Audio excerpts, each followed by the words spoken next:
right, we'll get started right now. Victor Estevez named the Wisconsin Timber Rattlers 12th manager a couple of weeks ago. Victor, welcome to Wisconsin. What are your thoughts on moving up from Carolina to the Fox Cities area? First of all, thanks for this interview. Thanks for the invite. I'm really excited. I'm really happy to now be part of the Wisconsin Timber Rattlers team. Especially that I've been watching you guys through the social media, and I see like all the good stuff that you guys are doing and over there. So I'm really happy, and I know and I'm excited. I know we're gonna have a really good young team over there that is gonna compete the whole year. And I'm just, excited to be part of the Timber Rattlers this year. Victor, you said you've kind of followed the team on social media, but have you heard anything else yet about Appleton or the stadium, Fox City Stadium, which is certainly one of the best minor league stadiums there is? Have you heard much about Appleton or the stadium yet? Yeah, like all the feedbacks are really good. Like everyone that goes to Wisconsin, and especially Roberts and the other coaches out there I'm being connected with, they're talking a lot really good things about the clubhouse, about the facility, and I just want to live that myself once I get there. Victor, how would you explain your managerial style? How do you approach a practice? How do you approach a game, and as far as the way you manage a game? I have two simple stuff. Like one is staying connected as a team, and then the second one is having fun. I think that's those two things has been my main things when it comes to baseball. When it comes to a group, you just play the game the right way. Just play hard, and then your preparation needs to be above your talent. So those are the things that I put into the players' mind, and then it really works the last 2 years for me in the States, where you can see a group of players showing out every single day at the stadium, and just give everything they got out there just to play the game the right way. Victor, Kyle Malzahn here from WFRV. Welcome to the Fox Valley area. Excited to cover you this year. I'm curious on what your stance or how you go about, developing players, but also wanting to win at the same time, because in the minors, that's kind of been the tricky balance of, you want to win games, but the main goal is to develop these guys into big leaguers at the end of the day. Yeah, like you said, our main goal is on player development is to develop the guys. But at the same time, I think if you prepare yourself the right way, if you play the game the right way, the wins are gonna come. So, and then once you start winning, it becomes a culture in the clubhouse. So players they love to play, but they also love to win. So you just need to keep the balance. So your main goal as a coach, as a manager, always gonna be to make those players better, their talent and everything.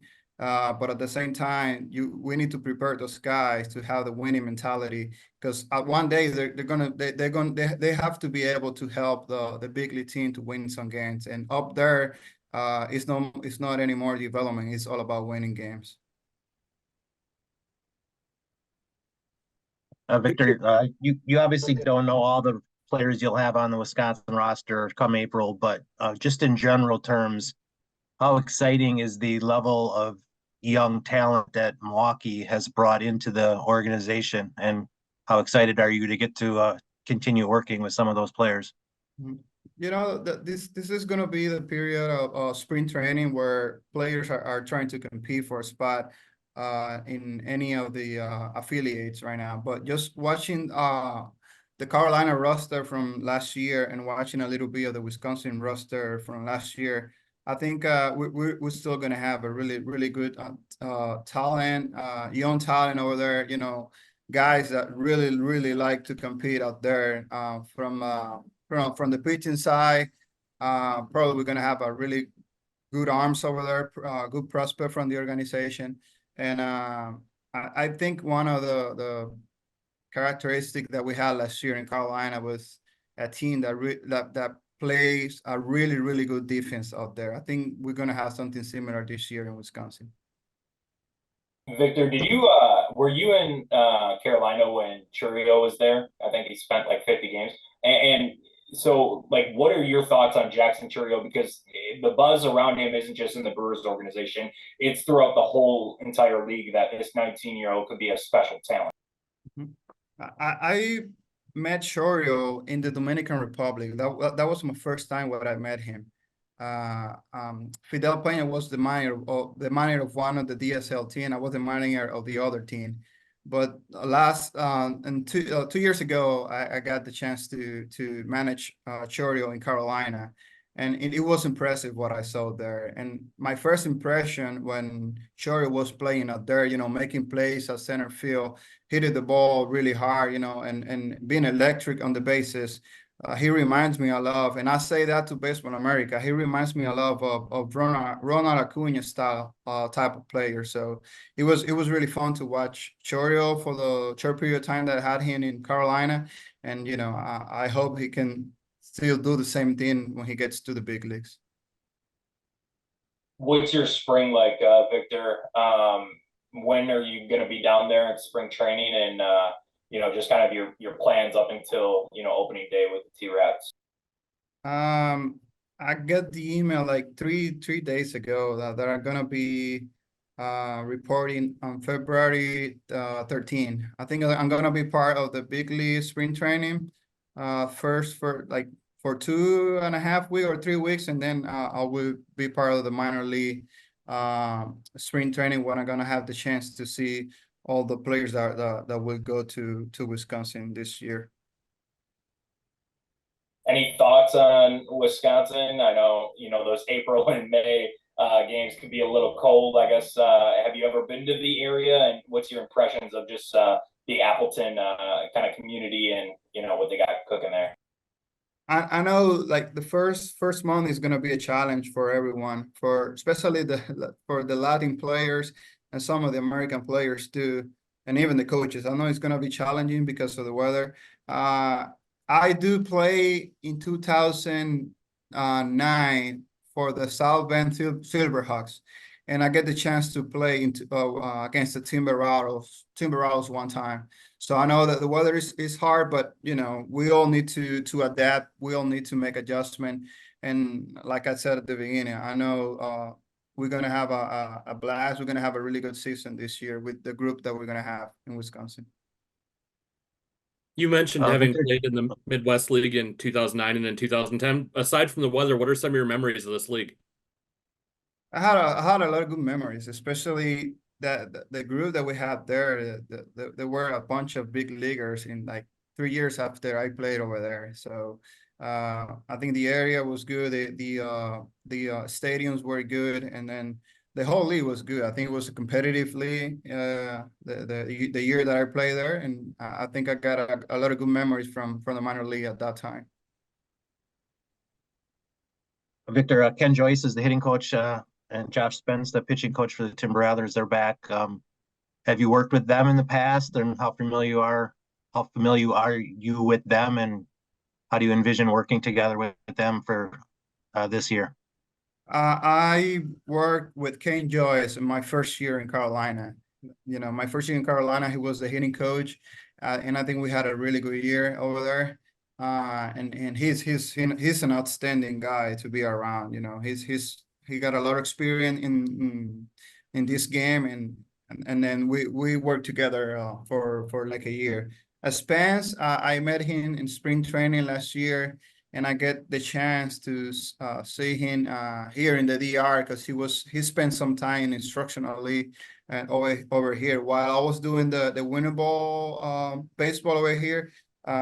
I got the chance to meet Spence a couple times here in the DR. So I think we're going to be good from the coaching standpoint. This is Brian at Fox 11. Your last two predecessors are both still in the organization, which is a little unusual. Have they reached out to you since the announcement, or have you reached out to them since you're all still a part of the Brewers family about you moving up and following Joe and Matt into this position?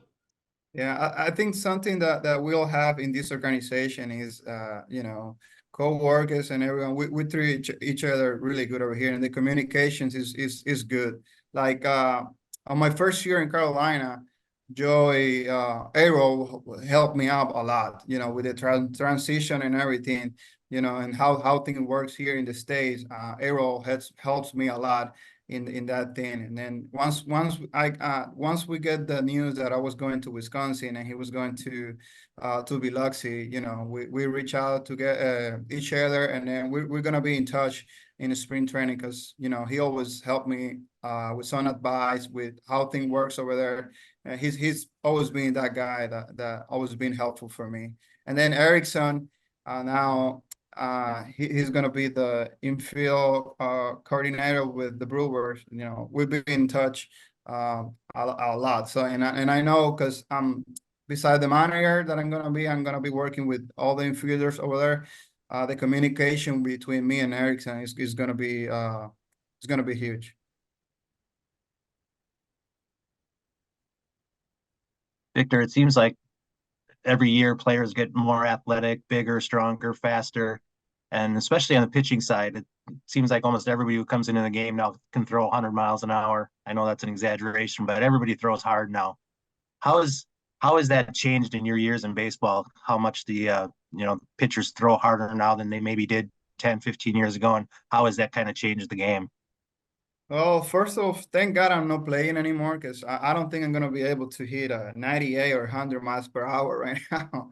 But you know, it's, you know, the teams are putting a lot of effort from in the pitching side, also in the hitting side, and then it is impressive how players are developing nowadays. Because like you say, there's a lot of players that, you know, hit 98, 100, and then in the past you probably got in your team one or two guys that can hit 98, 100, and now you can have 4 or 5 guys that really have really good arms. So it's really impacting the game a lot. And then it is impressive to see those type of pitchers and players, you know, develop the way that they're doing right now. Some of the rules changes in baseball in recent years, like the pitch clock and putting a runner on second base in extra innings. Do you like some of those rule changes and how they've kind of changed the game a little bit? Yeah, I do. I really like it, because you know, we have probably like 2 or 3 games that were below 3 hours last year, I think. So it's helping the face of the game a little bit. And then, you know, I got the chance to be the manager of one of the winter ball team here in the Dominican Republic. And in the past, without the clock and all those rules, man, like games took forever here, like 4 hours game, 5 hours game. And then this year that they put in place all the MLB rules, and then you really can feel the difference, that the games was faster, the game was, you know, was still competitive and everything. And I think it's impacting the game the right way. Victor, how long have you, was this your first year coaching in the Dominican? And how did that go? And, you know, was there things that you learned, or what did you get out of it? Well, my first year was in 2020, in the pandemic year. I started with Leone del Escogido as an infield coach and first base coach. Then I get in 2021. In 2021, I get a position in Colombia as a manager. The team names were the Vaqueros de Monteria. Then I come back to the DR and I work as a quality control coach with the Águilas. And then this year was my first year as a manager in the Dominican Republic. I really learned a lot in this league, because, you know, when you look at my roster, you're gonna see guys that play AAA, AA, and some of the big league players that, you know, are part of our team over here. Like this year, I had the privilege to manage Jose Ramirez, which is a third baseman from for the Guardians, and Stanley Marte, that is the outfielder from the Mets, and a bunch of guys that play AAA and high levels over there. So I really learned a lot this year in winter ball. Time for one more if anybody has anything else. I'd like to ask Victor, being from the Dominican Republic, just how much can you just kind of put into words how much baseball is important to that country and how it's such, baseball is such a culture to the people in the Dominican Republic? It is really important for us here. Like once you wake up, you're just thinking in baseball, to be honest.